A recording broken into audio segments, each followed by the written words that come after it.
مزید ویڈیوز کے لیے ہمارے چینل ہاؤس آف اسلام کو سبسکرائب کرنا نہ بھولیے۔ شکریہ۔ اور اس کے مغربی کنارے پر ایک بہت بڑی گہری سازش کے ساتھ قادیانی جب ہندوستان چھوڑ کر آئے تو انہوں نے وہاں آ کر ایک نیا شہر آباد کیا، زمین خرید کر۔ وہ مستقل قادیانیوں کا شہر ہے، اس کا نام ہے ربوہ۔ ربوہ نام کے اندر بھی بڑا دجل ہے، یہ لمبی بات ہو جائے۔ تو وہ ایک شہر انہوں نے آباد کیا جہاں ان کا امیر اور خلیفہ وہ وہاں رہتا ہے اور تمام مرکزی دفاتر وہاں ہیں۔ وہ گویا ان کی ایک چھوٹی سی ریاست اور حکومت ہے۔ میں ان کا پڑوسی، ان کے بالکل قریب ترین میں رہتا ہوں، درمیان میں صرف دریا ہے۔ میں پڑوسی ہونے کی وجہ سے بھی، ان کی قریبی ہونے کی وجہ سے میں نے اپنی زندگی اس فتنے کی سرکوبی اور حضور اکرم صلی اللہ علیہ وسلم کی ختم نبوت کی خدمت کے لیے وقف کی ہے۔ ملک میں بھی اور ملک سے باہر میں دنیا کے کئی ملکوں کا دورہ کر چکا ہوں، یورپ کے علاوہ افریقہ کے ملکوں کا، مشرقی افریقہ، مغربی افریقہ، جہاں جہاں قادیانیوں کے مرکز ہیں وہاں وہاں میں نے اکثر کوشش کی ہے دورہ کر کے ان لوگوں کو اس فتنے سے خبردار کرنے۔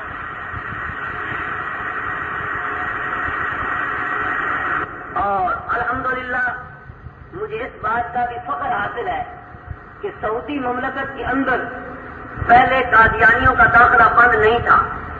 اس حقیر کی کوششوں کا اس میں دخل ہے کہ جو سعودی مملکت کے اندر قادیانیوں کا داخلہ بند ہے، اب کوئی قادیانی ظاہر پہر ہو کر داخل نہیں ہو سکتا۔ اگر کوئی منافق بن کر جائے، فارم پر کر دے، حلف نامہ لکھ کر دے دے کہ میں مرزا قادیانی کو کافر بے ایمان سمجھتا ہوں، اس کے بعد چلا جائے تو اور بات ہے، ورنہ میں نے کتنے قادیانیوں کو وہاں گرفتار کروایا، ان پر مقدمے چلوائے، وہاں بہت قادیانیوں کو وہاں سے نکلوایا۔ اسی طرح میری کوشش یہ ہے کہ ان عرب امارات میں بھی قادیانیوں کو اسی طرح داخلہ بند ہونا چاہیے جس طرح سعودی مملکت کے اندر ان کا داخلہ بند ہے۔ یہ حقیقت میں یہود و نصارہ سے زیادہ خطرناک ہے، یہ ان کے ایجنٹ ہیں ہمارے ملکوں میں، اسلام کا لباس اوڑھ کر اسلام کے لبادے میں حقیقت میں یہ استعمار کے، برطانیہ کے اور اسرائیل کے ایجنٹ ہیں۔ یہ ہمارے پاس ان کے دستاویزی ثبوت ہیں جو ہم پیش کرتے ہیں۔ اور خدا کی کروڑوں رحمتیں ہوں شاہ فیصل مرحوم پر، اس نے صحیح سمجھا اس فتنے کو۔ آپ کو معلوم ہے سعودی مملکت میں عیسائی رہتی ہیں، ہندو بھی ہیں، سکھ بھی ہیں، مکہ مدینہ کے علاوہ دوسرے شہروں میں اور کافر رہتے، لیکن سعودی گورنمنٹ کے نزدیک کوئی قادیانی سعودی مملکت میں داخل نہیں ہو سکتا۔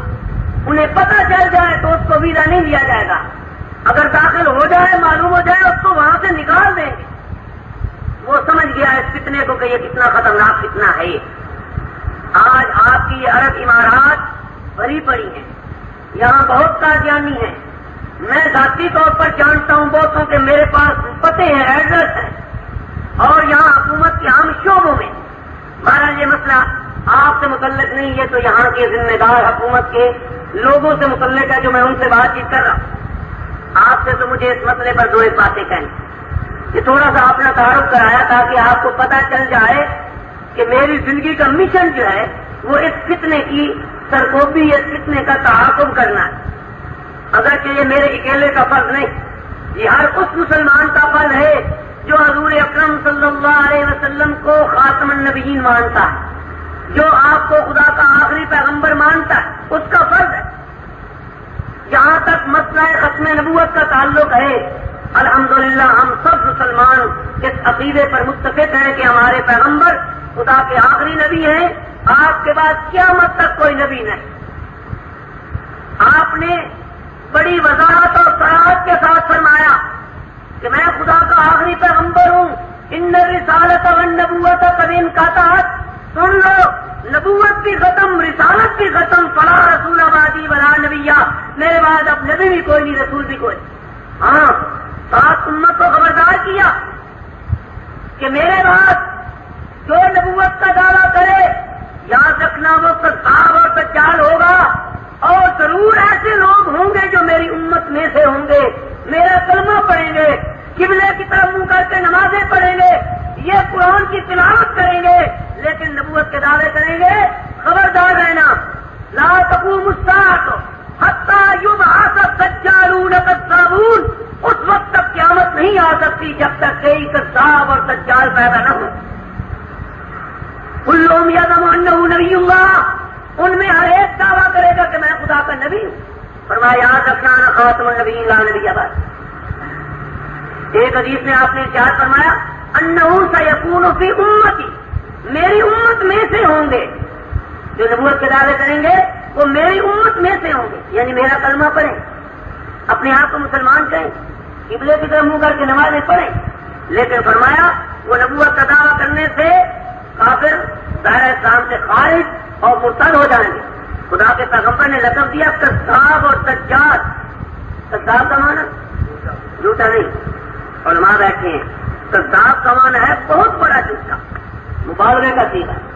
کاذب کا معنی جھوٹا، کاذب کا معنی، اور کذاب جھوٹوں کا پیر، بہت بڑا جھوٹا۔ جیسے صادق کا معنی سچا اور صدیق کا معنی بہت بڑا سچا۔ تو حضور نے کیا ارشاد فرمایا کذاب، پرلے درجے کے جھوٹے، خدا پر جھوٹ، خدا کے پیغمبروں پر جھوٹ بولنے والے، سجارون، فریبی، مکر کرنے والے، سجل اور دھوکہ دینے والے، زبردست دھوکے باز ہوں گے۔ خدا کے پیغمبر کی یہ پیش گوئی تھی، اللہ نے پوری کی۔ ہمیں قادیانی پر غصہ تو بہت، لیکن میں کہتا ہوں اگر قادیانی جیسے جھوٹے نہ ہوتے، حضور کی امت میں سے ایسے دعوے دار نبوت کے نہ ہوتے، تو ہمارے نبی کی بات کیسے سچی ہوتی؟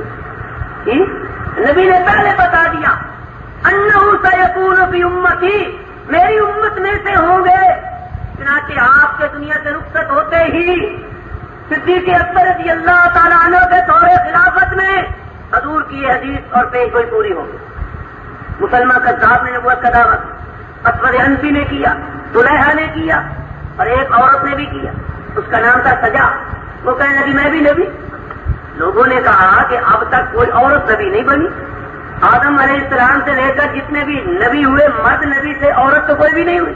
وہ کہنے لگی میں تو اب تو دور بھی عورتوں کا ہے، حدیث سے دلیل پیش کی۔ کہنے لگی آپ کو معلوم نہیں حضور کا ارشاد آنا خاتم النبی لا نبی آبادی کہ میں آخری نبی ہوں، میرے بعد نبی کوئی نہیں۔ اس سے پتہ چلا اب نبی نہیں آئے گی، اب عورتیں نبی بنا کریں گی۔ پھر اس جھوٹی نبی کا اور مسلمہ کذاب کا آپس میں نکاح ہوا، وہ بھی ایک لمبی کہانی ہے، کیسے ہوا، کیوں کر ہوا۔ بہرحال صدیق اکبر رضی اللہ تعالیٰ عنہ کا دور تھا، انہوں نے تمام شورا کو اکٹھا کیا، سب نے مل اتفاق فیصلہ دیا کہ یہ مرتد ہیں، اور مرتد کی سزا اسلام میں کیا ہے؟ قتل۔ زور سے بولو۔ فرمایا من ارتد فاقتلوہ، جو مرتد ہو اسے قتل کرو۔ صدیق اکبر رضی اللہ تعالیٰ عنہ نے ان سے جنگ کی۔ یہ جنگ بھی بڑی طویل لمبی جنگ ہے، عظیم جنگ ہے۔ صحابہ کے ابتدائی دور میں اتنی بڑی جنگ اور اتنی مشکل جنگ اور کوئی نہیں۔ اس کی تفصیلات ہے بڑی دردناک۔ 22,000 مسلمہ کذاب کے ماننے والے، اس کے مرید 22,000 آدمی قتل ہوئے۔ اس زمانے میں 22,000 تھوڑی تعداد نہیں ہے، اس زمانے کے حساب سے بہت بڑی تعداد ہے۔ لیکن اس اللہ کے بندے نے، پیغمبر کی اس خلیفہ نے کوئی پرواہ نہیں کی، کلمہ پڑھتے تھے، نمازیں پڑھتے تھے، اذانیں یہی دیتے تھے، قرآن یہی پڑھتے تھے، لیکن اس کے باوجود صدیق اکبر نے انہیں قتل کروایا۔ 22,000 آدمی قتل ہوئے اور 1200 صحابہ شہید ہوئے، جن میں 700 قرآن کے حافظ اور قاری تھے جو شہید ہو، جن میں بدری صحابہ شہید ہوئے، جن میں بیعت رضوان والے صحابہ شہید ہوئے۔ 1200 صحابہ، یہ بھی بہت بڑی تعداد۔ اتنے صحابہ حضور کے دور میں، پورے آپ کے دور نبوت میں جو صحابہ شہید ہوئے 23 سالہ نبوت کے دور میں، ان کی تعداد 209 اور ایک روایت کے مطابق 259 ہے۔ پیغمبر نبی کریم کے زمانے میں جو صحابہ شہید ہوئے جنگ بدر میں، جنگ احد میں، ساری جنگوں میں مل ملا کر ان کی تعداد 209 ہے یا 259 ہے۔ اور ایک جنگ جو حضور کی ختم نبوت کی حفاظت کے لیے لڑی گئی، اس جنگ میں جو صحابہ شہید ہوئے ان کی تعداد 1200 ہے۔ بہرحال صدیق اکبر رضی اللہ تعالیٰ نے کوئی پرواہ نہیں، انہوں نے بڑی جرأت اور جوان مردی کے ساتھ اس فتنے کو تلوار اور قوت کے زور سے ختم کیا۔ کوئی منازعہ نہیں کیا، کوئی ان سے بحث نہیں کی، کسی بات کو نہیں دیکھا کہ ہمارے ملک کے داخلی خارجی حالات کیا ہیں کیا نہیں ہے۔ پوری جرأت ایمانی کے ساتھ اس فتنے کو تلوار سے ختم کر دیا۔ امت کے سامنے ایک مثال قائم کی کہ دیکھو، جب کسی اسلامی ملک کے اندر اس قسم کے ارتداد کا فتنہ پیدا ہو، اس وقت کا جو سربراہ ہو اس کا فرض ہے کہ سنت صدیقی پر عمل کرے، ٹھیک ہے کہ نہیں؟ اب اگر کسی اسلامی ملک میں کسی جھوٹی نبوت کے ماننے والے موجود ہوں تو صدیق اکبر کی سنت کیا بتلاتی ہے؟ کیا کرنا چاہیے؟ ان کو قتل کر۔ آج ہمارے حکومت پاکستان میں بہت بڑی محنت اور کوشش کے بعد 27 سال کی جدوجہد کے بعد اور علماء کی قربانیوں کے بعد اس ملک میں بچوں کے دور میں ایک بڑی عظیم تحریک چلی۔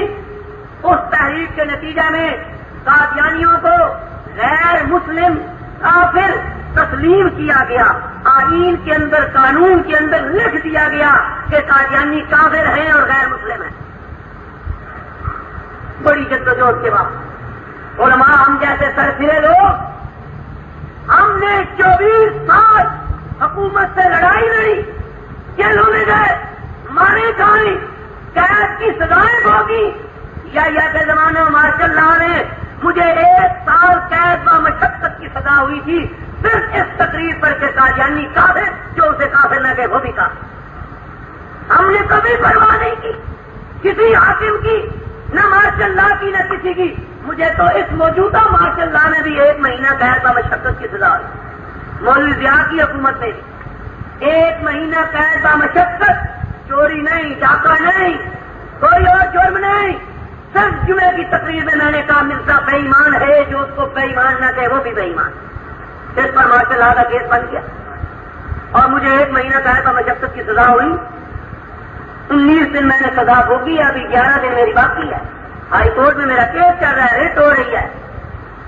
ہم نے الحمدللہ کسی دور میں بھی اپنے عقیدے کو چھپایا نہیں اور اس کا اعلان کیا۔ اللہ نے ہماری بات سنی، خدا کی کروڑوں رحمتیں شاہ فیصل مرحوم پر، آمین تو کہہ دو۔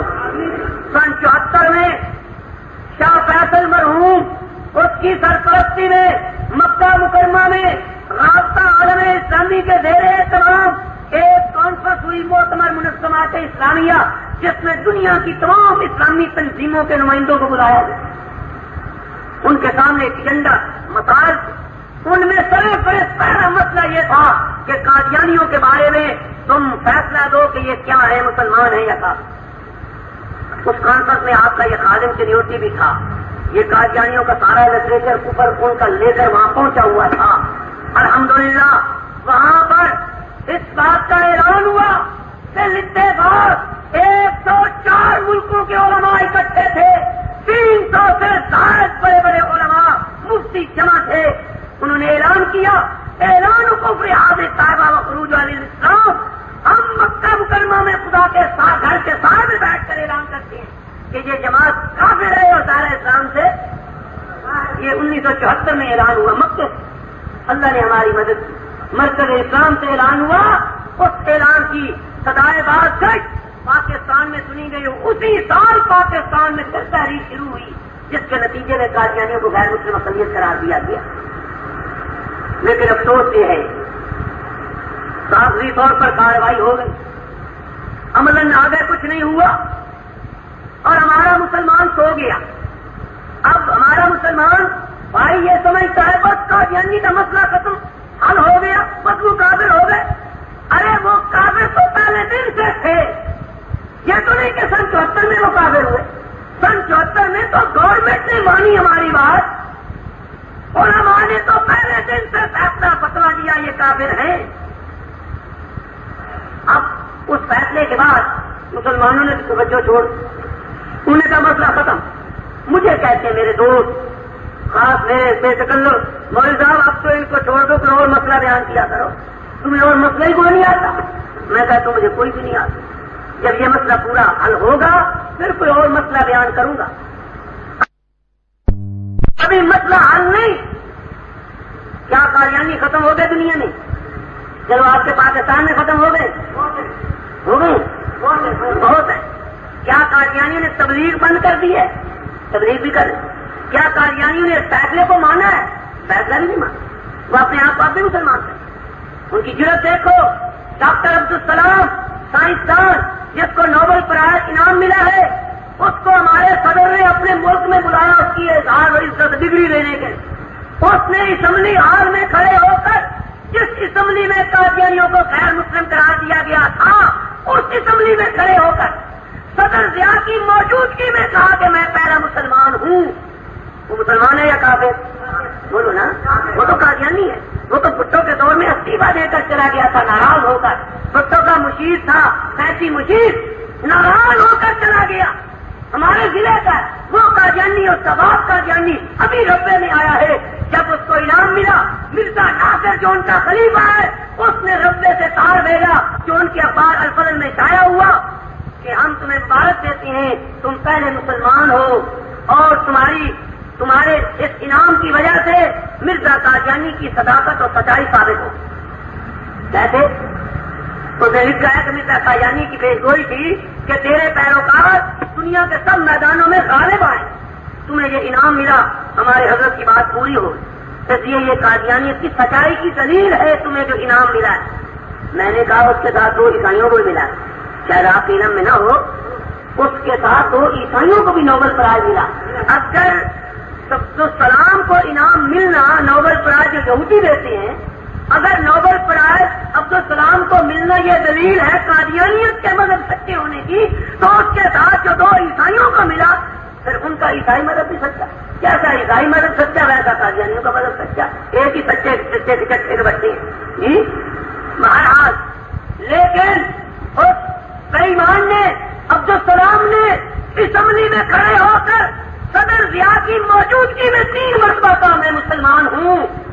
ہم نے صدر ضیاء پر بھی اعتراض کیا کہ جناب صدر، تمہارا فرض تھا کہ تم اس کو ٹوکتے، وہ آئین کی خلاف ورزی کر رہا ہے.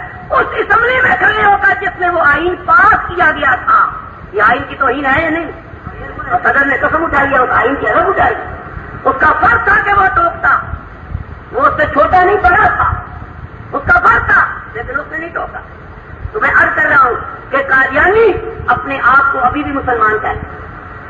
انہوں نے فیصلہ بھی نہیں مانا، انہوں نے تبلیغ بھی بند نہیں کی، زور شور سے اپنی تبلیغ کر رہے ہیں. مجھے بھی تبلیغی خط لکھتی ہیں، میرے پاس بھی ان کے خط آتے ہیں.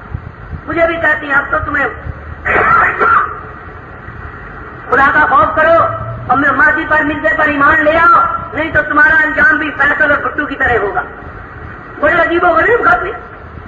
تو میں عرض یہ کرنا چاہتا ہوں کہ ہم مسلمان اس غلطی میں پڑ گئے کہ بس قادیانیوں کا مسئلہ ختم، حالانکہ ابھی مسئلہ باقی.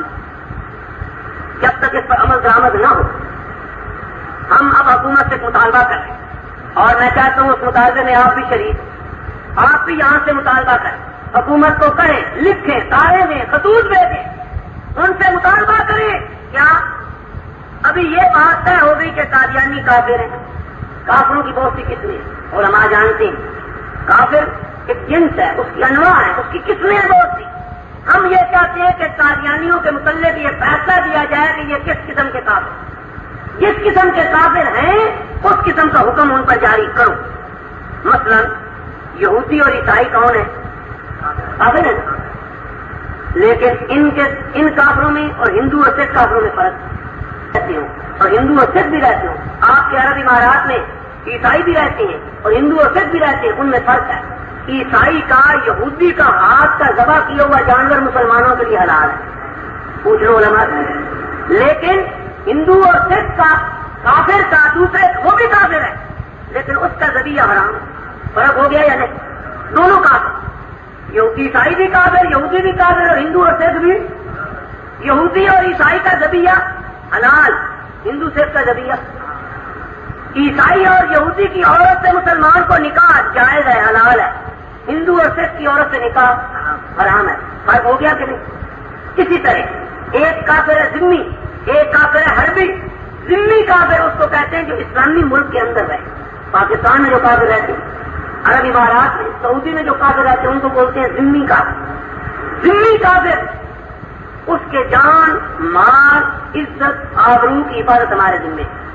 جس طرح مسلمان کی جان، مال کی عزت ہمارے ذمے ہے، اسی طرح اس کافر کی جو کسی اسلامی ملک میں رہتا ہو اس کے مال اور جان کی عزت کی حفاظت ہمارے ذمے فرض ہے۔ لیکن ایک کافر ہے جو حربی کافر ہو۔ حربی کافر کون ہے؟ جو کافروں کے ملک میں ہو، اس کو بولتے ہیں حربی کافر۔ یا جو ہندوستان میں ہندو رہتے ہیں ان کو کیا بولتے ہیں؟ حربی۔ پاکستان میں جو ہندو رہتے ہیں اس کو کیا بولتے ہیں؟ ذمی۔ اب حربی اور ذمی میں فرق، وہ بھی کافر، وہ بھی کافر، حربی بھی کافر، ذمی بھی کافر۔ جو کافروں کے ملک میں ہندو سکھ رہتے ہیں کافر، ان کی عزت، ان کا مال، ان کی آبرو، ان کی جان ہمارے پر حلال، کوئی حرام نہیں۔ لیکن ذمی کافر کی جان، مال حرام۔ دونوں کافروں میں فرق ہوا یا نہیں؟ بولو تو صحیح، سمجھ آ رہی ہے نہیں میری بات؟ اسی طرح مرتد بھی کافر ہو، مرتد بھی، لیکن مرتد کا حکم اور مرتد کسی اسلامی ملک میں 3 دن سے زیادہ نہیں رہتا۔ ہندو سکھ ہمارے ملک میں 100 سال رہے تو رہ سکتا ہے، عبادت کر سکتا ہے، اپنے گرجے اور اپنے مندر بنا سکتا ہے، لیکن تبلیغ اپنے مذہب کی نہیں کر سکتا، لیکن اپنے عبادت کر سکتا ہے، کاروبار کر سکتا ہے۔ لیکن مرتد وہ کسی اسلامی ملک میں 3 دن سے زیادہ نہیں رہتا۔ 3 دن کے اندر توبہ طائب ہو جائے ٹھیک، اگر توبہ نہ کرے اس کی گردن اتار دو، صدیق اکبر کی تلوار سے اس کی گردن اڑا دو، اور کوئی بات نہیں، 4 دن اس کو کوئی معافی نہیں ہے۔ ایک مرتد کسی اسلامی ملک میں کاروبار نہیں کر سکتا، اس کو دکان چلانے کی اجازت نہیں ہے، اس کو ملازمت کی اجازت نہیں ہے وہ بھی کافر۔ ایک کافر اور ہوتا ہے، اس کو بولتے ہیں زندیق۔ کیا بولتے ہیں؟ زندیق کافر کا حکم اور ہے، وہ بھی کافر۔ زندیق کا حکم یہ ہے تو اس کی توبہ بھی قبول ہے، تو کہے کہ حکم ہے اس کی گردن اتار، وہ توبہ کرے تو اللہ کے یہاں قبول ہوگی، ہوتی رہے، لیکن دنیا میں اس کی گردن اڑا دو۔ زندیق کافر کون ہے؟ جو کلمہ پڑھتا، اپنے آپ کو مسلمان کہتا، لیکن اسلام کے عقیدے یا اسلام کی کسی بات کی کا معنی ایسا کرے جو عام امت کے اجماع کے خلاف۔ مثلا حضور صلی اللہ علیہ وسلم کا اس کا معراج جسم کے ساتھ جاگتے ہوئے ہوا تھا، ٹھیک ہے نا؟ تو ایک شخص کہی ہاں معراج تو ہوا تھا، میں مانتا ہوں، پر جسم کے ساتھ نہیں، روح کے ساتھ ہوا، وہ شخص زندگی ہے۔ انبیاء کے معجزے قرآن میں ہیں، برحق ہیں کہ نہیں؟ ایک شخص ہے جی وہ معجزے تو تھے، پر ان کا مطلب یہ نہ تھا، وہ جو آگ تھی نا ابراہیم علیہ السلام کو جس میں ڈالا گیا تھا، وہ آگ گلزار بن گئی تھی، وہ یہ دنیا کی آگ نہیں تھی، بلکہ وہ دشمنی کی آگ تھی، حسد کی آگ تھی۔ اس کھانے کو بدل دیا نا، انکار تو نہیں کیا، پر مانا بدل دیا، اس کو بولتے ہیں زندگی۔ تو سمجھ آئی ہے یا نہیں؟ زندگی کا حکم یہ ہے، علماء سے پوچھو، اس کی توبہ بھی قبول نہیں۔ اب میں صدر ضیاء سے مطالبہ کر رہا ہوں اور اسلامی مشاورتی کونسل سے بھی کہ بھائی تم یہ بتاؤ کہ قادیانی کس قسم کے کافر ہیں؟ یہ اہل کتاب یہود و نصارہ جیسے کافر ہیں، یا یہ ہندو سکھ جیسے کافر ہیں، یا یہ مرتد کافر ہیں، یا یہ زندیق ہیں؟ کون سی قسم ہے؟ یا یہ ذمی ہیں یا حربی ہیں کون سے؟ ابھی تو آئین میں یہ بات ہے کہ ناٹ مسلم کے مسلمان نہیں۔ اب ہم پوچھتے ہیں یہ کس قسم کے کافر ہیں؟ میرے علم کے مطابق، جو کچھ میں تھوڑا سا علم جانتا ہوں، میرے علم کے مطابق تمام قادیانی زندیق ہیں۔ ان میں بعض مرتد ہیں جو خود مرزئی ہو گئے، وہ مرتد، جو ان کی اولادیں ہیں وہ مرتد نہیں، لیکن ہر قادیانی زندیق ہے۔ مرتد بھی ہیں اور زندیق تو سارے ہیں۔ اب ہمارا مطالبہ یہ ہے کہ قادیانی جس قسم کے کافر ہیں، اگر مرتد ہیں تو ان پر مرتدوں کے احکام جاری، اگر صدیق نے جاری کیے ہیں تو آج جو صدیق کی گدی پہ بیٹھا امیر المومنین بنا ہوا ہے، اس کا فرض ہے کہ نہیں؟ صدیق اکبر نے کسی بات کی پرواہ کی تھی کہ ملکی حالات کیا ہیں، بیرونی طاقتیں سارے مل کر حملہ آور ہو رہے تھے، سب اپنے منہ کھول لیے تھے، کوئی پرواہ نہ کی، خدا پر توکل اور بھروسہ کرتے ہوئے صدیق اکبر نے اپنی قوت ایمانی کے ساتھ اس فتنے کو تلوار کی طاقت سے ختم کر دیا۔ آج ہمارا مطالبہ ہے، اور یہ جائز مطالبہ ہے، جائز ہے کہ ناجائز؟ بولو تو صحیح۔ آپ ہی اس مطالبے میں تائید کرتے ہیں، پھر اس مطالبے کو اپنی حکومت سے کیجیے، خطوط بھیجیے، تارے بھیجیے، لکھیے کہ جناب قادیانیوں کو کافر قرار دیے ہوئے 4 سال کا عرصہ ہو گیا، نہیں 6 سال کا عرصہ ہو گیا، انہوں نے اس فیصلے کو نہیں مانا۔ بھلا وہ ایسے مانتے، ہم نے تو ان کو ایک وجود دے دیا۔ اب آپ شریف فیصلہ دیں، اور خاص کر صدر ضیاء جو اسلام چاہتے ہیں کہ اس ملک میں اسلام آئے، اسلام کے خواہش مند ہیں۔ میں نے کہا اس ملک میں اسلام نہیں آ سکتا، سن لو، خدا کرے میری بات غلط ہو، مجھے اپنی بات پر کوئی ضد نہیں، پر میں کہتا ہوں پاکستان میں اسلام کا قانون نہیں جاری ہو سکتا جب تک ایک بات کا فیصلہ نہ ہو۔ کیوں؟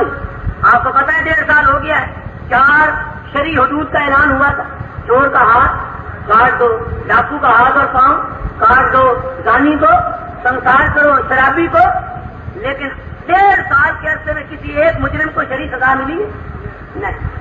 اس کی لوگ کئی وجوہات بیان کرتے ہیں، میں ان کا انکار نہیں کرتا۔ میرے نزدیک سب سے بڑی وجہ یہ ہے جس ملک میں محمد مصطفیٰ کی عزت و ناموس محفوظ نہیں ہے، ختم نبوت محفوظ نہیں، صحابہ کرام کی عزت و ناموس محفوظ نہیں، ایک قاتل اور جھوٹی نبوت کا ہیڈ کوارٹر پاکستان میں موجود ہے۔ یہ رقبہ کہاں ہے؟ ایران میں ہے، ہندوستان میں ہے، پاکستان میں تمام دنیا کے قادیانی مرکز، ان کی سرپرستی پاکستان سے ہو رہی ہے۔ ربوے سے مرزا قادیانی کی نبوت جھوٹی کی اشاعت ہو رہی ہے، کوئی پابندی نہیں، ان کا سوال ہے۔ میں آپ کو کیا کیا بتاؤں، جی نہیں چاہتا ملک سے باہر آ کر ایسی باتیں کرنے کا، پر آپ اپنے بھائی ہیں۔ لاہور میں ایک کتاب چھپی ہے، اس کا نام ہے سام مسموم فی نکاح فی جواب نکاح ام کلثوم۔ حضرت علی کی صاحبزادی تھی ام کلثوم، فاطمہ کی بیٹی تھی، علی کی بیٹی صاحبزادی، اس کا نام تھا ام کلثوم۔ حضرت علی نے سیدنا عمر کو نکاح کر کے دی، وہ حضرت عمر کی بیوی بنی۔ ہم کہتے ہیں کہ تم شیعوں کو، تم فاروق اعظم کو، صدیق اکبر کو کافر کہتے ہو، مرتد کہتے ہو، بے ایمان کہتے ہو۔ اگر حضرت عمر اتنے برے اور غلط تھے تو علی نے اپنی بیٹی کیوں دی؟ اب اس کا ان کے پاس جواب کوئی سوا گاڑیوں۔ اس نے اتنی بڑی کتاب لکھی 350 صفحے، اس کے اندر اس نے فاروق اعظم رضی اللہ تعالیٰ عنہ کی شان میں ایسی گستاخیاں کی ہیں، اتنا گند اچھالا ہے، خدا کی قسم مسجد میں بیان نہیں کر سکتا۔ اس نے آخر میں ایک کتاب افضل شائع کیا جس میں 100-150 اعتراض فاروق اعظم پر کیے ہیں۔ الیاذ باللہ، الیاذ باللہ، نقل کفر نباشت، صاف لفظوں میں لکھا ہے کہ فلاں بھی مرواتا تھا اور عمر اس کا دوست تھا، وہ بھی مرواتا تھا، اس کو بیماری تھی۔ الیاذ باللہ، الیاذ باللہ۔ میں آپ کو کیا کیا بتاؤں اس میں کیا کتنا گند ہے، اور وہ چھپی ہے، اور لاہور میں فروخت ہو رہی ہے، ابھی چھپی ہے، صدر ضیاء کے دور میں چھپی ہے، سنسرشپ ہے، اخبار میں کسی کی کوئی ایسی بات نہیں چھپ سکتی۔ ہم اگر قادیانی کے بارے میں کوئی خبر دیں تو قادیانی کا نام اخبار میں نہیں چھپ سکتا، ہماری خبر نہیں چھپ سکتی، لیکن صحابہ کے خلاف، حضور کی ختم نبوت کے خلاف یہ کفر، یہ بکواس، بولو اس سے بڑا کفر ہے؟ یہ کتاب اتنی گند بھرا ہوا ہے، خدا کی قسم میں بیان نہیں کر سکتا، بدن کانپتا ہے، کیا کیا کفر، یہودی اور عیسائی، ہندو اور سکھ، ایسا دشمن اسلام کا بھی عمر پر ایسا الزام اور اعتراض اور باتیں نہیں لکھتا جو اس خبیث نے لکھی ہے۔ ہم نے مطالبہ کیا ایسے کتے انسان کو پھانسی دینی چاہیے، شوٹ کرنا چاہیے، ٹھیک ہے کہ نہیں؟ علماء نے لکھا ہے جو خدا کے پیغمبر کی توہین کرے، خلفاء کی توہین کرے، اس کی توبہ بھی قبول نہیں، اس کو شوٹ کرو۔ اس غلام حسین نجفی بے ایمان کو قتل کرنا چاہیے، اس کتاب کو ضبط کرنا چاہیے، ٹھیک ہے کہ نہیں؟ میں نے اب کراچی میں مطالبہ کیا ہے، داروں کے مجمع میں لیکن ابھی تک وہ کتاب چل رہی ہے. میں کہتا ہوں جس ملک کے اندر حضور کی عزت و ناموس محفوظ نہیں، صحابہ کی عزت و ناموس محفوظ نہیں، کیسے اس ملک میں اسلام آئے گا؟ کیسے اس ملک میں اسلام کی برکتوں سے فائدہ اٹھائیں گے؟ پہلے ان دروازوں کفر کے دروازوں کو بند کرو. تو میں عرض یہ کرنا چاہتا ہوں، ہم مسلمان اس غلط فہمی کا شکار ہو گئے کہ قادیانیت کا مسئلہ ختم. میرے دوستوں ختم نہیں. قادیانی پہلے سے زیادہ تیز ہو گئی، وہ پہلے سے زیادہ کام کر رہا ہے. مجھے اب آپ کو جو چند منٹوں میں ایک بات بتانی ہے، میں نہیں جانتا کہ آپ لوگ زیادہ دیر بیٹھ سکتے ہیں کہ نہیں. ہم تو پنجاب کے اور پاکستان کے آدمی، وہاں رات ساری 2-2 بجے تک رات ہم تقریریں کرتے رہے، لیکن یہاں کا ماحول اور یہاں کی آپ کی مصروفیات اس کا تو ہمیں صحیح اندازہ نہیں. اس لیے میں مختصر کرتے ہوئے، ورنہ میں چاہتا تھا، دیکھیے یہ قادیانیوں کا ایک قرآن ہے، اس پر لکھا ہے، تھوڑا سا اس کا تعارف تو کرا ہی دوں آپ کو. یہ دیکھیے لکھا ہے وحی مقدس. کیا لکھا ہے؟ وحی مقدس لکھا ہے جی. وحی مقدس جو وحی حضرت داؤد علیہ السلام پر اتری اس کا نام زبور، جو وحی موسیٰ علیہ السلام پر اتری اس کا نام تورات، جو وہی حضرت عیسیٰ علیہ السلام پر اتری اس کا نام انجیل، اور جو وہی ہمارے آقا محمد مصطفیٰ پر اتری اس کا نام قرآن. یہ ہے قادیانی پر وہی جو اتری ہے. اس کا نام انہیں رکھا ہے تذکرہ. یہ قادیانیوں کا قرآن ہے، اس پر یہ باقاعدہ وہی اتری ہے. اس کو انہیں تاریخ مات جمع کیا ہے. صحیح مانتا میں بھی ہوں کہ مرزا قادیانی پر وہی اترتی رہی ہے، پر رحمان کی طرف سے نہیں، شیطان کی طرف. کیوں؟ اللہ تعالیٰ فرماتے ہیں ان الشیاطین لیوحون الی اولیائہم. جس طرح رحمان اللہ نبیوں کی طرف وہی کرتا ہے، اسی طرح شیطان بھی اپنے دوستوں کی طرف وہی. اس کی 2 دلیلیں دیتا ہوں اس وقت کہ یہ وہی جو ہے یہ شیطان کی طرف سے ہے، رحمان کی طرف سے نہیں. پہلی دلیل دیکھیے، نبیوں کی طرف جو وہی فرشتہ لاتا تھا اس کا نام کیا تھا؟ سارے بولو، جانتے ہو نا. سب نبیوں کی طرف وہی کون لایا؟ مرزا قادیانی کی طرف فرشتہ آیا. جی مرزا قادیانی کے دل میں خیال پیدا ہوا کہ میں اس کا نام پوچھوں. کوئی نام پوچھنے کی ضرورت تھی؟ اگر وہ فرشتہ خدا کا ہوتا جو دوسرے نبیوں کی طرف آتا تھا وہ تو مقرر ہے. مرزا کہتا ہے میرے دل میں خیال آیا کہ میں اس سے نام پوچھوں. میں نے کہا فرشتہ صاحب آپ، تو فرشتے نے کہا میرا نام کچھ نہیں، میرا نام کچھ نہیں. پھر مرزا نے مجبور کیا. مرزا کہتے پھر میں نے مجبور کیا. آخر جب میں نے مجبور کر دیا تو وہ بعد میں کہنے لگا میرا نام ہے ٹیچی ٹیچی. قادیانی کے فرشتے کا نام یہ تو یاد کر لو. قادیانی کے قرآن کا نام تذکرہ، قادیانی کے قرآن کا نام، اور قادیانی کے فرشتے کا نام ٹیچی ٹیچی. مرزا نے آگے اس کا مطلب لکھا ہے کہ ٹیچی ہے ٹچ میں. کہتا ہے پنجابی میں ٹچ بٹن ہوتا ہے جو فوراً لگ جاتا ہے. ٹچ میں نے فوراً. کہتا ہے یہ جو ٹیچی ٹیچی اس کا نام ہے، سمانا ہے یہ فوراً آتا. جی اب میں یہ اس کی کتاب ہے حقیقت الوحی، اس کا صفحہ 333 صفحہ 333 اس میں مرزا نے لکھا ہے کہ اس نے نام مجھے بتایا ٹیچی ٹیچی. اب میں سوال کرتا ہوں کہ جب اس نے پہلے نام پوچھا تھا اس نے کیا بولا؟ کوئی نہیں. بعد میں جب مجبور کیا تو کیا بولا؟ اب میں کہتا ہوں ان میں ایک بات تو جھوٹ ہے. اگر اس کا نام تھا ٹیچی ٹیچی تو پہلے اس نے کہا میرا نام جھوٹ ہوا. اور اگر اس کا نام واقعی کوئی نہ تھا تو جب بعد میں اس نے مجبور ہو کر ٹیچی ٹیچی بولا تو یہ غلط. ایک بات تو جھوٹ ہے کہ نہیں؟ تو جس نبی کا فرشتہ جھوٹ تھا وہ بے ایمان نبی سچا کہتے ہیں. جو جی روح ہو جائے فرشتے، جو جائے نبی وہ ہو جائے فرشتے. فرشتہ بھی جھوٹا، نبی بھی جھوٹ. تو مرزا قادیانی کے فرشتے کا نام ٹیچی ٹیچی. میں کہتا ہوں اگر جبریل وہی لاتا تو وہ ٹیچی ٹیچی نہیں تھا، وہ نام پوچھنے کی ضرورت ہی نہیں. دوسری بات کہ یہ خدا کی وحی نہیں، یہ شیطان کی وحی ہے. اس کی 2 دلیلیں اور. ایک تو موٹی سی دلیل دیکھیے، خدا کی قدرت. سب کہہ دو سبحان اللہ. خدا بڑی قدرتوں والا ہے. دیکھیے مولانا اس کے صفحے کتنے لکھی؟ 800 ہے نا پورے 840. 840 تک ہو تو برقے کتنے بنتے ہیں؟ کتنے؟ 420. میں کہتا ہوں خدا کی قدرت دیکھو. نبی بھی 420 اور جو قرآن بنایا یہ بھی ہے. مت ماری گئی ان کی کہ نہیں؟ ایک برس کم نہیں ہے، ایک زیادہ نہیں، پورے 420 برس اور ڈبل صفحے ڈبل 420۔ لو اپنے قرآن دیکھو، یہ میں نے دیکھا ہوا تو نہیں نا، یہ آپ کی مسجد میں ہے، لیکن میرا دعویٰ ہے اس کے برقے بھی 420 نہیں، اس کے صفحے بھی 420 نہیں، اس کے صفحے ہے 732 732، تو نہ صفحے 420 نہ برقے۔ انہوں نے پہلا ایڈیشن چھاپا اور ان کی مت ماری گئی، خدا کی قدرت، اللہ نے نبی جو 420 تھا ان کا قرآن بھی بنا 420 کے۔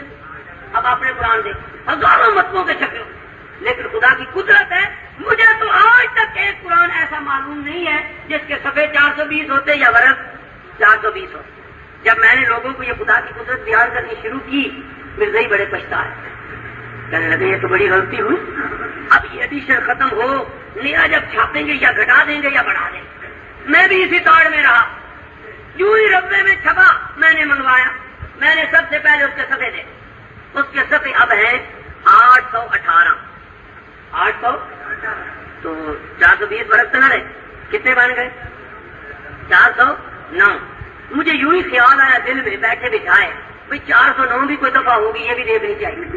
میں کھانے چلا کے، کھانا ہمارے بالکل سامنے آمنے سامنے ہم رہتے، میں نے ایس ایچ او کو کہا بھائی ذرا وہ لال کتاب دکھاؤ دفعہ ہمارے، تو اس نے کہا خیر ہے، میں نے کہا ایک دفعہ دیکھ، وہ جو نکال کر میں نے دیکھی دفعہ 409 تو لکھا ہے خیانت مجرمانہ، خیانت مجرمانہ۔ میں نے کہا واہ مولا سبحان اللہ، تیری قدرتوں پہ قربان۔ اب انہوں نے اس عبارت میں خیانت کی ہے، وہی کو بدلا، میں نے خیانتیں بھی ڈھونڈی، اب 409 ہے خدا کی قدرت کے نہیں۔ دوسری بات سنو دلیل کہ یہ وہی خدا کی نہیں، یہ شیطان کی۔ آپ قرآن سے آپ کو دلیل سمجھا، 13ویں پارے کی آیت، اللہ تعالیٰ فرماتے ہیں آپ کسی قادیانی کے سامنے یہی ایک دلیل پیش کریں، 5 منٹ آپ کے سامنے 1 منٹ نہیں کھڑا ہوتا، آپ پوچھئے مرزا قادیانی پر وہی آتی تھی، وہ کہے گا آتی تھی، آپ پوچھئے کس زبان میں آتی تھی۔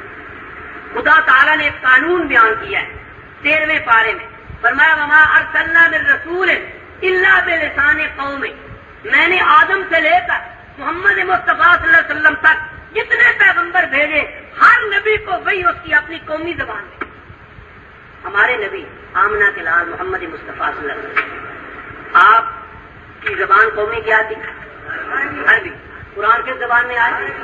الحم کی الف سے لے کر والناس کے دین تک، کوئی آیت پنجابی کی ہے، کوئی پشتو، بلوچی کی، سندھی، کوئی افریقہ زبان، پورے قرآن میں بلسان عربی مبین، ہم نے اس کو عربی میں اتارا تاکہ آپ سمجھا سکے، حالانکہ ہمارے نبی صرف عربوں کے نبی نہ تھے، ساری دنیا کے لیے نبی تھے، ساری زبانوں والوں کے لیے نبی تھے، ہم پنجابی اور اردو بولنے والوں کے لیے بھی نبی، پشتو اور بلوچی بولنے والوں کے لیے بھی نبی، لیکن اللہ نے اس قانون کے مطابق وہی کس زبان میں نازل کی؟ صرف عربی۔ میں کہتا ہوں اگر مرزا خدا کا نبی، اس کو وہی کس بولی میں آنی چاہیے تھی؟ اگر خدا کی طرف سے ہوتی تو ایک زبان میں آتی، یا پنجابی ہوتی یا کم از کم اردو ہوتا، ٹھیک ہے، لیکن آپ دیکھیے اس قرآن اس میں عربی کی وہی بھی ہے۔ ahnaf.com www.asnaf.com اور اردو کی وہی بھی ہے اور پنجابی کی وہی بھی ہے۔ یہ دیکھیے پہلے عربی سے شروع ہو، پھر آگے اردو بھی آ جاتا، پھر اس میں فارسی بھی آ جاتا، پھر اس میں انگلش بھی آ جاتا، انگلش کی نام بھی ہیں، I love you, world and two girl, I am happy, یہ دیکھیے 120، یہ دیکھیے یہ انگریزی میں بھی وہی لکھی، انگریزی میں بھی وہی ہے، سنسکرت میں بھی ہے، گرمکھی میں بھی ہے۔ یہ قرآن ہے یا کھچڑی ہے؟ کسی نبی پر 2 زبانوں میں وہی نہیں ہے۔ میرا چیلنج ہے 1,20,000 کموں میں جتنے پیغمبر آئے، میں قادیانی امت کو چیلنج دیتا ہوں، کوئی ثابت کرے کسی نبی پر 2 زبانوں میں بھی آئے، ایک زبان بلسان قومی، لیکن اس دجال پر 7 زبانوں میں وہی کھچڑی، بلکہ جو اس کی مادری زبان تھی پنجابی، پورے قرآن میں 420 برسوں میں 5 آتے ہیں، پنجابی دیا 5 آتا، حالانکہ چاہیے تھا کہ سارا قرآن بولو تو صحیح، اگر خدا کی وحی ہوتی، یہ موٹی سی بات ہے اور قرآن کی دلیل ہے، کچھ سمجھ آئی ہے یا نہیں؟ قادیانیوں سے پوچھو اور بے ایمانو تمہارے اس مرزے پر وحی آتی تھی یا نہیں؟ وہ کہیں گے آتی تھی. پوچھو کس بولی میں آتی تھی. اگر تو مختلف زبانوں میں ہے تو پتہ لگا وہ بے ایمان جھوٹا، خدا کی طرف سے وحی نہیں آتی، شیطان کی طرف سے وحی ہے. اور اس میں کیا کیا بکواس ہے میں وہ بیان نہیں کر سکتا. جو آیات میرے آقا محمد مصطفیٰ کی شان میں اتری ہیں اس بے ایمان نے سب اپنے اوپر چسپاں کی. قل ان کنتم تحبون اللہ فاتبعونی یحببکم اللہ. یہ کس کی شان میں ہے؟ مرزا قادیانی اس میں لکھتا ہے، یہ میرے اوپر ڈال. وما ارسلناک الا رحمۃ للعالمین. یہ کس کی شان ہے؟ مرزا کہتے ہیں یہ مجھ پر اتری ہے. وما ارسلناک الا رحمۃ اللہ. اللہ نے مجھے رحمت للعالمین بنا کر دیا. رحمت ہے کہ زحمت ہے یا لعنت ہے؟ جی. اور کہتا ہے انا اعطیناک الکوثر. حضور نے فرمایا کوثر مجھے ملے گا. انا اعطیناک الکوثر ہے پیغمبر، ہم نے کوثر آپ کو دیا ہے. یہ دجال اس میں لکھتا ہے اللہ نے مجھے کہا انا اعطیناک الکوثر. جو حضور کی شان میں وہی آئی ہے اس نے سب اپنے اوپر چسپاں. محمد الرسول اللہ والذین معہ، یہ حضور کی شان میں ہے. اس میں لکھ رہا ہے کہ محمد رسول اللہ، اللہ نے مجھے کہا میں محمد رسول اللہ ہوں. الیاذ باللہ، الیاذ. کہتا ہے میں محمد رسول اللہ ہوں، بلکہ کہتا ہے میں اس محمد سے بڑھ کر ہوں. محمد پھر اتر آئے ہم میں اور آگے سے ہیں بڑھ کر اپنی شان میں. محمد دیکھنے ہو جس نے اکمل غلام احمد کو دیکھے قادیان میں، وہ محمد تو ادھورے اور ناقص سے الیاذ باللہ. کہتا ہے روضہ آدم کہ جو تھا نامکمل اب تک میرے آنے سے ہوا کامل بجملہ برگزار. آدم کا جو محل اور روضہ بن رہا تھا وہ حضور محمد مصطفیٰ کے آنے تک مکمل نہیں تھا، ادھورا تھا، ناقص تھا. میرے آنے سے ہوا کامل بجملہ برگزار. گویا خاتم الانبیاء کا جو مقام ہے یہ خود اس مقام کا دعویٰ کرتا ہے. کتنا بڑا دجال. میرے دوستوں بزرگوں، بات جو آپ سے کہنی تھی وہ یہ ہے کہ قادیانی اپنا کام کر رہے ہیں اور ہم سوئے ہوئے. قادیانیوں نے اپنی زندگیاں وقف کی. ہزاروں ان میں ایسے لوگ ہیں، بوڑھے، جوان، بچے، عورتیں جنہوں نے اپنی زندگیاں وقف کی. ان کی 4 تنظیمیں سن لو. ایک تنظیم ہے اطفال الاحمدیہ، جو ماں باپ اپنے بچے وقف کر دیتے. 4 بچے ایک وقف، 3 بچے ایک وقف. ایک جماعت ہے اس کا نام ہے خدام الاحمدیہ، وہ نوجوانوں کی تنظیم ہے جنہوں نے اپنی زندگیاں وقف کی. ایک تیسری جماعت ہے اس کا نام ہے انصار الاحمدیہ، وہ جو ریٹائر ہو جاتے ہیں بوڑھے وہ اپنی باقی ماندہ زندگی اپنی جماعت کے لیے وقف کرتے ہیں. چوتھی جماعت ہے لجنۃ اماء اللہ، لڑکیوں کی تنظیم، عورتوں کی، جن عورتوں نے اپنی زندگی وقف کی. جیسے ایک کتیا آپ کے یہاں رہتی ہے جس کو شاہناز کہتے ہیں. ایک کتیا یہاں رہتی ہے شاہناز، وہ قادیانی ہے. وہ یہاں آئی ہوئی ہے لوگوں کو خراب کرنے کے لیے، بے ایمان بنانے کے. جی شاید آپ کو یہ لفظ گراں گزرا ہے، میں نے کتیا کہا ہے تو میں نے چہرے دیکھے، بعضوں کے چہرے کو بہت ناگوار گزرا ہے. نہیں ناگوار، میں نے جان کر کہا. کیوں؟ اس لیے کہ مرزا قادیانی کی ایک کتاب ہے اس کا نام ہے نجم الہدا، وہ ربوے سے اب بھی چھپتی ہے. اس میں مرزا قادیانی نے لکھا ان العدا صاروا خنازیر الفلاح ونساءهم من دونهن الاقلب. نیچے اردو میں ترجمہ بھی ہے، فارسی میں بھی ہے. کہتا ہے میرے مخالف جنگلوں کے خنزیر ہیں اور ان کی عورتیں کتیوں سے بڑھ کر. آپ جو بیٹھے مرزے کے مخالف ہیں یا موافق؟ بولو نا، سارے مخالف ہو. پھر مرزے کے فتوے کے مطابق تم خنزیر. اب تو کوئی تکلیف نہیں ہوئی نا.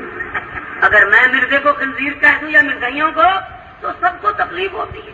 ہمارے ملک میں ان کو حکومت کو تکلیف ہوتی ہے. میں نے ضیاء صاحب کو کہا کہ جناب اگر آپ بھی مرزے کے مخالف ہیں تو مرزے کے فتوے کے مطابق آپ بھی خنزیر ہیں. اور آپ کی بیگم صاحبہ وہ کتیا ہے.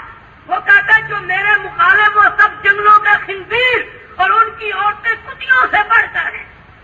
ہمارے 90 کروڑ مسلمانوں کو وہ خنزیر اور ہماری عورتوں کو کتیاں لکھتے ہیں، چھاپتے ہیں. اگر میں نے ایک کو کتیا کہہ دیا تو کون سا آسمان ٹوٹ پڑے گا؟ کیوں جی؟ وہ ہے کتیا بھی نہیں. ہمیں بھی تکلیف ہوتی ہے اب جب قادیانیوں کو یہ رپورٹ پہنچے گی وہ کہیں گے بڑا بدزبان ہے، میرے متعلق انہوں نے مشہور کیا، وہ کہتے ہیں یہ بڑا بدزبان مولوی ہے، گالیاں دیتا ہے۔ میں گالیاں دیتا نہیں، میں گالیاں سناتا ہوں۔ مرزا قادیانی کی بکواس سنایا کرتا، ہمیں بھی تو تکلیف ہوتی ہے یا نہیں؟ مرزا قادیانی کی ایک کتاب ہے، سنو میرے بعد مسلمان بھائی جو ان کے ساتھ کھاتے ہیں، پیتے ہیں، بیٹھتے ہیں، اٹھتے ہیں، دوستیاں رکھتے ہیں، کہتے ہیں جی کیا ہے، کوئی فرق نہیں، سن لو مرزا قادیانی کی کتاب آئینہ کمالات اسلام، صفحہ 547 اور 548، عربی میں عبارت ہے، علماء اس کا ترجمہ سمجھ جائیں گے۔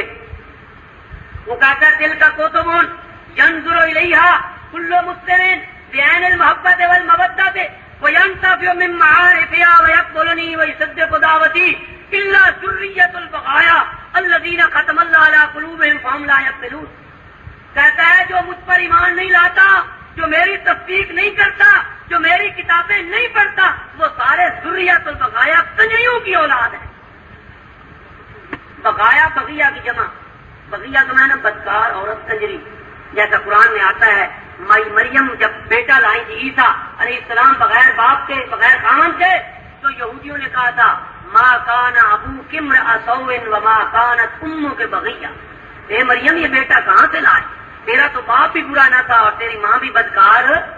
تو بغیہ کا معنی بدکار، کنجری، اور بغیہ کی جمع بغایا۔ مرزا قادیانی کہتا ہے جو مجھ پر ایمان نہیں لاتے وہ سارے کنجریوں کی اولاد ہے۔ تم لاتے ہو ایمان؟ پھر تم کیا ہوئے؟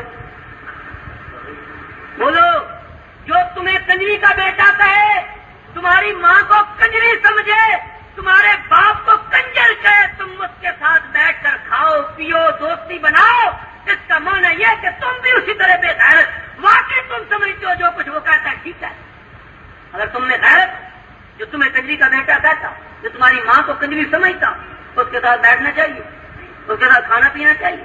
تو غیرت تو ہو تو اس کا خون پی جائے آدمی، ایسے کمینے کا جو اتنی بڑی گالی دیتا ہے۔ اور خدا کی قدرت دیکھ ایک لطیفہ بھی سن، میں نے ایک کتاب لکھی تھی چھوٹی سی، اس کا نام ہے تصویر کے دو رخ۔ اس میں نے اخیر میں پہیلیاں لکھی ہیں، پہیلیاں ہوتی بجھارتے بوجھو تو جانے، ایسے بنائی۔ ان میں نے ایک بجھارت لکھی ہے کہ مرزا قادیانی کا یہ حوالہ دیا، وہ کہتا ہے کہ جو مجھ پر ایمان نہ لائے وہ کنجری کا، وہ تو کنجری کا بیٹا۔ اب خدا کی قدرت دیکھ، اس کی پہلی بیوی میں اس کے دو بیٹے، ایک فضل احمد اور ایک سلطان احمد، دونوں اس پر ایمان نہیں لائے، دونوں بیٹے اس پر ایمان نہیں لائے۔ ایک بیٹا مرزا کی زندگی میں مر گیا، فضل احمد مرزا صاحب کی زندگی میں بہت ہوا اور مرزا قادیانی نے اس کا جنازہ نہ پڑھا، اپنے بیٹے کا جنازہ نہ پڑھا۔ کیوں نہ پڑھا؟ اس لیے کہ وہ اس پر ایمان۔ اب میں نے ایک بجھارت بنائی قادیانیوں کے سامنے، میں نے کہا بھائی بتاؤ، مرزا قادیانی کہتے ہیں جو مجھ پر ایمان نہ لائے وہ کنجری کا بیٹا، اب اس کا اپنا بیٹا فضل احمد جو اس پر ایمان نہیں لایا، بولو وہ کیا ہوا، اور اس کی ماں کیا بنی اور اس سے گھر تھی وہ کیا ہوا؟ بولو تو صحیح۔ فضل احمد کیا ہوا؟ کنجری کا بیٹا، اس کی ماں کنجری، اور جس کے گھر تھی وہ سارا ٹبر کنجرا کا بنی۔ اس نے تو مسلمانوں کو گالی دی، وَلَا يَحِيقُ الْمَكْرُ السَّيِّئُ إِلَّا بِأَهْلِهِ، خدا نے اس پر وہ لوٹائی، اس کا اپنا بیٹا ایمان نہیں لایا۔ خدا کی قدرت ہے یا نہیں؟ بہرحال میں عرض یہ کرنا چاہتا تھا کہ قادیانی اپنی تبلیغ کر رہا ہے، اپنا کام کر رہا ہے۔ میں نے 2 دورے یورپ افریقہ کے کیے، مغربی افریقہ میں ان کا بہت زور ہے، وہاں پر انہوں نے اسکول بنائے، کالج بنائے اور ہسپتال بنائے، لائبریریاں کھولی ہیں، قرآن انگریزی میں ترجمہ کر کے وہاں تقسیم کیا ہے، لاکھوں کی تعداد، 10 لاکھ نسخہ قرآن کا انگریزی ترجمے کا انہوں نے افریقہ میں تقسیم کیا۔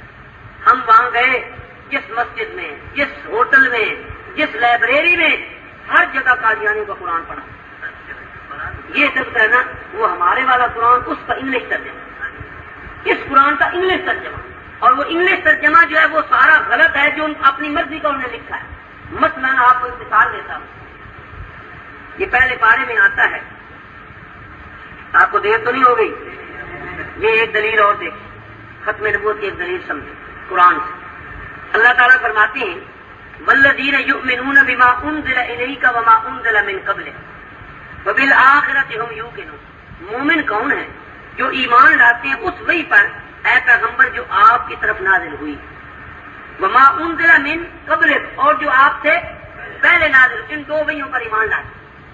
وبالآخرۃ ہم یوقنون، اور قیامت پر وہ یقین رکھتے ہیں۔ اولئک علی ھدی من ربہم، یہ لوگ ہدایت پر ہیں، واولئک ھم المفلحون، اللہ تعالیٰ سند اور سرٹیفکیٹ دے رہے ہیں کہ جس کا ایمان اس وحی پر جو آپ پر اور جو آپ سے پہلے اس پر ایمان رکھتا ہے وہ کامیاب ہے۔ اولئک ھم المفلحون۔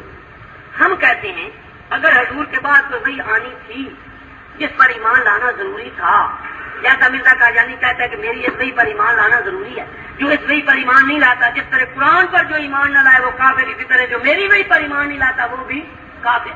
ہم کہتے ہیں اگر حضور کے بعد کوئی وحی آنی تھی جس پر ایمان لانا ضروری تھا تو یہاں چاہیے وما انزل من بعدک، چاہیے تھا کہ نہیں؟ وما انزل من قبلک کے بعد وما انزل، بلکہ میں کہتا ہوں وما انزل من بعدک تو زیادہ ضروری تھا۔ کیوں؟ جو وہی حضور سے پہلے نازل ہوئی وہ منسوخ ہے کہ نہیں؟ تورات انجیل، اس کی ہمیں ضرورت ہے نہیں، لیکن اس کے باوجود ہم سے اقرار لیا جاتا ہے، جب تک ہم اس وحی پر اقرار نہ کریں ہمارا ایمان صحیح نہیں۔ لیکن اگر حضور کے بعد وحی آنی تھی اور اس پر ایمان لانا ضروری تھا تو قرآن میں وما انزل من بعدک آنا چاہیے کہ نہیں؟ لیکن پورے قرآن میں وما انزل من بعدک کی آیت نہیں ملے، وما انزل من قبلک تو ملے گا۔ آئے یاد آ گئے حضرت شیخ القرآن، خدا کی کروڑوں رحمتیں، سب دعا کرو، کہو آمین۔ اس جیسا مجاہد عالم میرے استاد تھے، میں نے ان سے دورہ تفسیر پڑھا، میرے بڑے مشفق تھے، مہربان تھے۔ ابھی مدینہ منورہ سے مجھے خط بھیجا تھا اپنے جلسے کا جو 13-14 جون کو جلسہ دستار بندی کا کر رہے تھے کہ تو نے دونوں دن وقف کرنے اور وہاں جلسے سے پہلے پہنچنا۔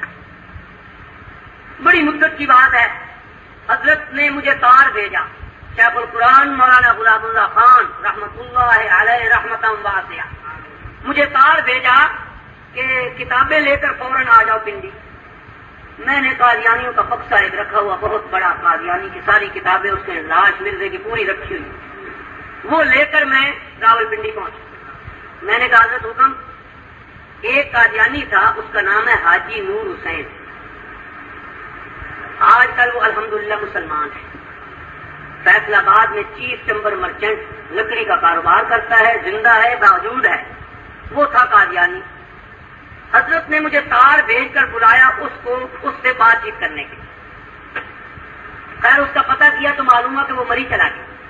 اس کا بھائی خادم حسین اس کو بلایا اور مجھے دعا، سب استاد بیٹھے انہوں نے دعا کی میرے لیے اور مجھے اس کے ساتھ مری بھیج دی۔ میں وہ کتابوں کا بکسہ لے کر، ایک طالب علم میرے ساتھ تھا، ہم مری چلے۔ مری میں اس نے ایک مکان لیا ہوا تھا، وہاں رہتا، وہ مجھے چھوڑ کر اس کا بھائی خود چلا۔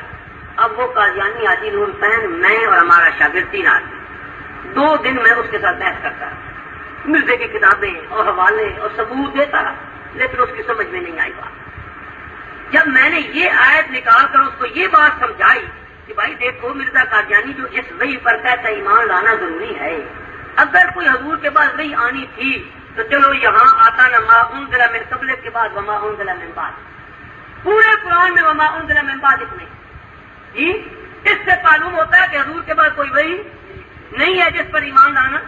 اگر ضروری ہوتا تو یہاں اس کا ذکر ضرور، 2 وحیوں کا جو ذکر ہے، ما انزل من قبلک، ما انزل الیک وما انزل من قبلک، تو چاہیے تھا وما انزل من بعدک بھی قرآن میں آتا۔ جب میں نے یہ بات اس کے سامنے رکھی تو کہنے لگا مولانا آپ بس میری تسلی ہو، کہتا ہے اور کسی بات کی ضرورت نہیں، آپ مجھے کلمہ پڑھا کے مسلمان کرا۔ الحمدللہ میرے ہاتھ پر طاہر ہوا، مسلمان ہوا، آج زندہ ہے، فیصل آباد میں بہت لاکھوں پتی، اس کی بڑی کوٹھی ہے، لکڑی کا کاروبار ہے اس کا، بہت اونچا اختیار کی لکڑی کا کام کرتا ہے جی۔ اس ایک دلیل سے اللہ نے اس کو ایمان دے دیا۔ اب قادیانیوں کے لیے یہ بڑی ایک بات تھی، اس کا جواب نہ تھا، اب اس کا انہوں نے جواب دیا کیا؟ انگریزی میں جو ترجمہ شائع کیا ہے انہوں نے وبالآخرۃ ہم یوقنون کے نیچے لکھ رہا ہے آخری وحی۔ آخرت کا میں نے کیا کر دیا؟ آخری، حالانکہ آخرت کا میں نے یہاں کیا ہے؟ بولو نا، قیامت، قیامت پر ایمان رکھنا۔ پورے قرآن میں جہاں آخرت کا لفظ آیا ہے اس کا میں نے کیا ہے؟ قیامت۔ لیکن ان دجالوں نے اس ہماری دلیل کا جواب بنانے کے لیے آج جو ترجمے لکھتے ہیں ان میں بالآخرت کے نیچے لکھتے ہیں آخری وہی جو مسیح موعود پر نازل ہوئی۔ اب جو شخص جاہل ہے، ناواقف ہے، آخرت کا لفظ پہلے نہیں جانتا، اس نے انگلش کا ترجمہ پڑھ کر جاننا ہے، وہ تو یہی سمجھے گا نا کہ آخرت کا میں نے آخری وہی ہے۔ بولو وہ گمراہ ہوگا کہ نہیں؟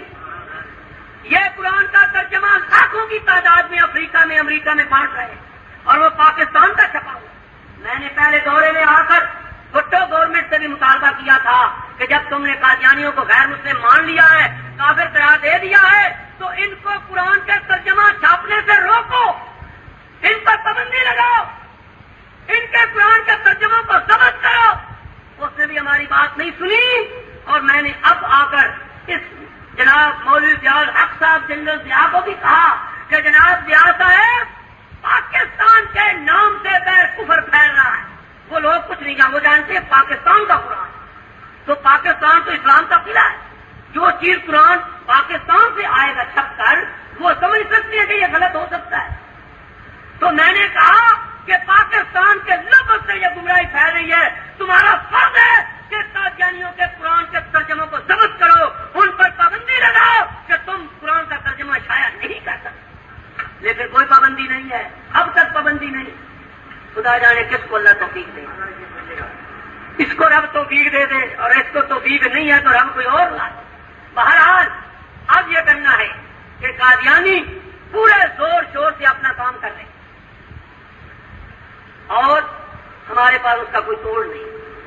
وہاں پر ہزاروں کی تعداد میں ان کے اسکول اور کالج ہیں۔ گانا کا ملک میں گیا، 50 سے زیادہ ہائی اسکول اور کالج ہیں، پرائمری اسکول ہر گاؤں میں قادیانیوں کا، یا عیسائیوں کے یا قادیانیوں کے۔ پورے ملک میں ایک بھی مسلمانوں کا اسکول نہیں ہے، ایک مدرسہ مسلمانوں کا نہیں۔ وہ مسلمان مجبور ہیں یا اپنے بچے عیسائیوں کے یہاں بھیجیں اور بچیاں یا قادیانیوں، اور وہ نہیں جانتے۔ ہم نے جا کے ان کو پہلی دفعہ بتایا، سمجھایا، بھائی یہ کافر ہیں، یہ پاکستان کی گورنمنٹ نے فیصلہ دیا، یہ سعودی حکومت نے فتویٰ دیا۔ اب ان کو جا کے سمجھ آئی، لیکن ہمارے پاس توڑ نہیں۔ ہم نے سعودی حکومت کو بھی تجویزیں دی ہیں، لیکن ایک دو کام ایسے ہیں جو ہمارے کرنے۔ قادیانی وہاں سے لڑکے لاتے ہیں، افریقہ کے ملکوں سے بچے لاتے ہیں، ان کو ربے میں لا کر تعلیم دیتے ہیں، 8 سال 7 سال 10 سال پڑھا کر BA MA کرا کر مرتد بنا کر ان کو واپس دیں۔ وہ جا کر پھر ان کے ملکوں میں، اپنے ملکوں میں جا کر ادارے چلا۔ اب جس ہائی اسکول کا ہیڈ ماسٹر یا جس کالج کا پرنسپل ربے کا پڑھا ہوا اور اس ملک کا باشندہ ہوگا، اس اسکول اور کالج میں جو بچے پڑھیں گے اور جو وہاں سے نکلیں گے وہ کیا بن کر نکلیں گے؟ میں نے ان کے سامنے تجویز رکھی کہ بھائی آپ بھی اپنے بچے وقف کریں، جس طرح قادیانی لے جاتے ہیں تمہارے بچوں کو، ہمیں آپ اپنے بچے دیں، سینیور دیں، ہم ان کو دینی تعلیم بھی دیں گے اور دنیا کی تعلیم بھی دیں گے، عالم بھی بنائیں گے اور BA MA بھی بنائیں گے، اور ساتھ ساتھ مرزیت کی ٹریننگ دیں گے، پوری مسلح کریں، ان کو واپس بھیجیں، وہ واپس آ کر ان کا مقابلہ کریں۔ یہ ہم نے ان کے سامنے تجویز رکھی۔ یہ بات ٹھیک ہے کہ غلط؟ اس کے سوا کوئی اور علاج ہے؟ انہوں نے اس بات پر لبیک کہی۔ الحمدللہ یہ کام شروع ہو چکا ہے۔ اس وقت میرے پاس 19 طالب علم آ چکے ہیں، 11 لڑکے نائجیریا کے، 8 لڑکے گانا کے، اور مزید آ رہے ہیں۔ اب آپ کے ذمہ ایک پیغام ہے جو میں دیتا ہوں کہ یہ ایک بہت بڑا عظیم منصوبہ ہے، یہ میرے پاس سے بہر ہے، میری طاقت سے بہر ہے۔ ایک لڑکے کا خرچ 500 روپیہ ماہانہ ہے۔ جتنی سہولتیں ان کو ربے میں دیتے ہیں میں اتنی نہیں دے سکتا، پر میری کوشش ہے میں اس کے لگ بھگ تو دوں، ٹھیک ہے؟ یہ کام ہم نے شروع کیا۔ اس کے لیے ہمیں ان کے لیے تعمیر عمارت وہ بھی بنا رہے، اس کی ضرورت ہے۔ لڑکے اور آ رہے ہیں، تو میں نے کوشش یہ کی ہے کہ اللہ کے ایسے بندے ملے جو ایک ایک بچے کا خرچ اپنے ذمہ لیں۔ الحمدللہ مجھے کچھ اللہ کے بندے ایسے مل گئے جنہوں نے ایک ایک لڑکا اپنے ذمہ لے لیا، سال کا اکٹھا خرچ دے دیا، بعضوں نے ہر مہینے کا خرچ دیتے ہیں، بعضوں نے سال کا اکٹھا 6000 روپیہ دے۔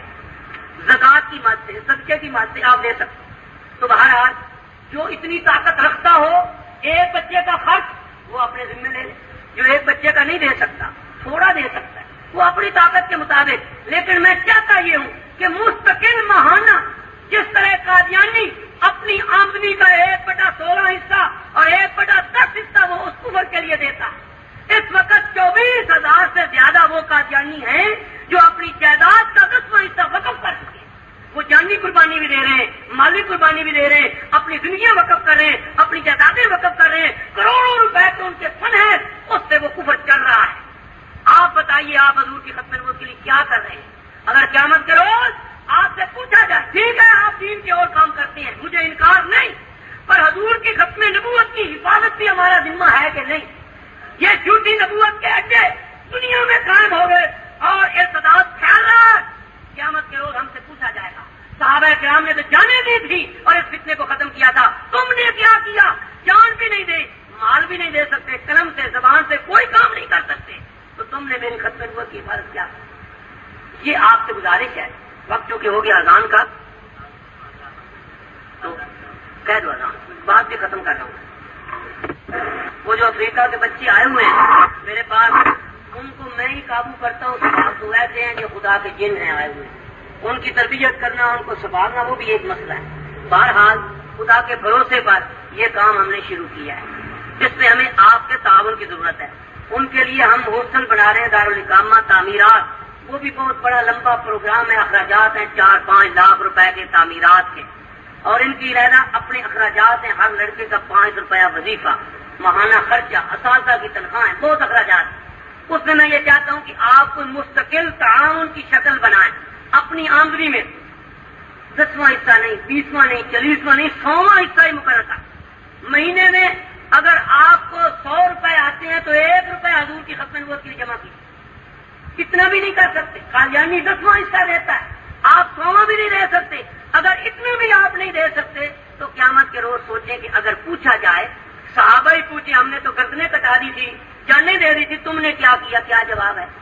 تو یہ اس کے لیے کچھ سوچیے اور مشورہ کیجیے، اور جو بھی آسان صورت آپ سمجھ کریں اس کے ہنگامی طور پر اکٹھا یا ماہانہ یا سالانہ، میں چاہتا ہوں کہ ہر مسلمان حضور کی ختم نبوت کے سلسلے میں کچھ نہ کچھ قربانی کر کے اپنا نام حضور کی ختم نبوت کی خاتموں میں لکھائے، تاکہ قیامت کے روز صدیق اکبر کے ہاتھ میں جو جھنڈا ہوگا ختم نبوت کے سوار اعظم، اور جو صحابہ جن نے حضور کی ختم نبوت کے لیے اپنی جانیں دی ہیں، اس صفوں میں ہم بھی پیچھے پیچھے کہیں ہمارا نام بھی درج ہو جائے۔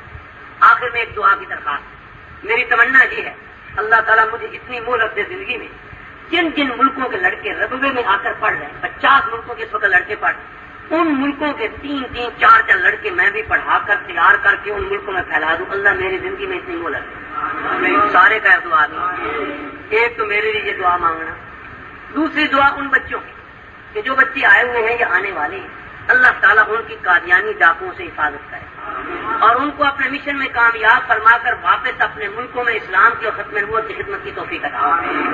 تیسری دعا ان لوگوں کے لیے جنہوں نے ان بچوں کی اخراجات برداشت کیے، 1-2 بچوں کا خرچ دے رہے، اللہ تعالیٰ ان کے مال و جان میں برکت عطا فرمائے۔ ان 3 دعاؤں کی درخواست، اگر آپ اور کچھ بھی نہیں کر سکتے تو یہ 3 دعائیں اگر کرتے رہیں تو بھی میرے ساتھ بڑی مدد ہوگی، میرے لیے، طالب علموں کے لیے اور ان کی امداد کرنے والوں کے لیے۔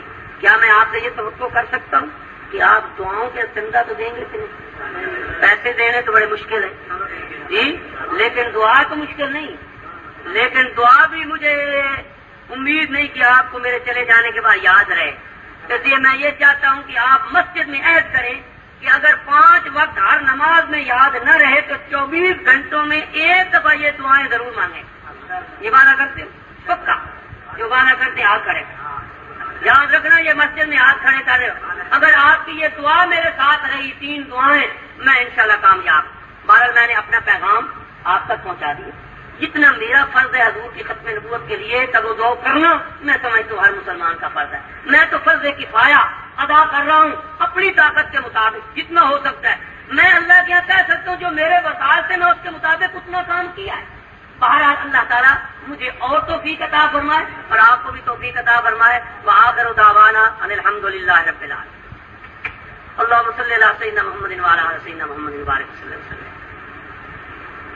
اے اللہ اسلام کا بول بالا فرما، اے اللہ یہود و نصارہ ان کے ایجنٹوں کو تباہ و برباد کر، اسلام کے دشمنوں کو نیست و نابود کر، اے اللہ افغانستان کو ان روسیوں کے پنجوں سے آزاد فرما دے. اللہ مجاہدین افغانستان کی نصرت اور مدد فرما, انہیں ان کافروں پر کامیابی اور فتح عطا فرما.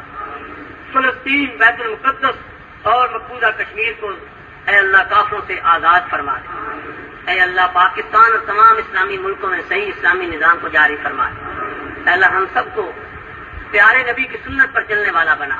اے اللہ اس امت کو شرک سے بچا, بدعت سے بچا, کفر سے بچا, بے حیائی سے بچا, ہر برائی سے بچا, شیطان کے وسوسوں اور دھوکوں سے بچا. اے اللہ ہم سب کو اپنے دین کی خدمت کے لیے قبول فرما. میں نے جو کچھ بیان کیا اسے قبول فرما, سننے والوں کا سننا قبول فرما. اے اللہ میری زندگی میں اتنی مہلت عطا فرما کہ میرا جو پروگرام ہے بیرونی ملکوں کے طالب علموں کو تیار کرنے کا, میں ان کو اپنی زندگی میں تیار کر سکوں. جو بچے میرے پاس آئے ہوئے ہیں یا آ رہے ہیں, اے اللہ ان کو اپنے مشن میں کامیاب فرما. ان کی قادیانی ڈاکوؤں سے حفاظت فرما. ان کو واپس اپنے ملکوں میں جا کر اسلام کی اور ختم نبوت کی توفیق عطا فرما. جو اے اللہ تیرے نیک بندے ان طالب علموں کی مدد کر رہے ہیں, ان کے اخراجات برداشت کر رہے ہیں, ان کے مال و جان میں برکت عطا فرما. ان کے کاروبار میں برکت عطا فرما. ان کی اولادوں کو نیک فرما. ربنا تقبل منا انك انت السميع العليم وتب علينا انك انت التواب الرحيم. صلی اللہ علیہ وسلم محمد وآلہ وصحبہ اجمعین.